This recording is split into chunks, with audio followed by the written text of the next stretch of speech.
And so there are many exciting ways that you can show your presentation slides. And that is one of the things that you always want to build a story around something that you show in your presentation. Sometimes not everyone is very comfortable with building stories around an image that you use in the presentation. Not everyone is born a natural presenter, and presentation is something that is a skill that we can learn. It's a skill that we can practice on. If we practice more, then we can get better. So I always say that, how do you get better in presentation? How do you get to be more confident in presentation? Is that you need more stage time, right? So the key word here is stage time. So I always like to tell my students that say, when your boss asks you to present, or when your boss say, I need somebody to present next week.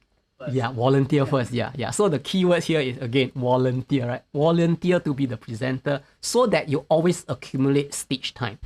And stage time is very important because the more you practice, the more you go on stage, the more you become more confident.